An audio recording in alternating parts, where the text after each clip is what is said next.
You ask Tiger to solve. This deals with linear equations with one unknown. The final result is x equals 6. Let's solve it step by step. Group all x terms on the left side of the equation. Subtract x from both sides. Group like terms. Simplify the arithmetic. Group like terms. Simplify the arithmetic. Group all constants on the right side of the equation.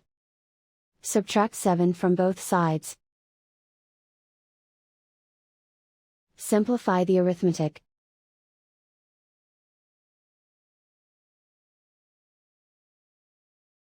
Isolate the x. Divide both sides by 2. Simplify the fraction. Find the greatest common factor of the numerator and denominator. Factor out and cancel the greatest common factor. And so the final result is x equals 6.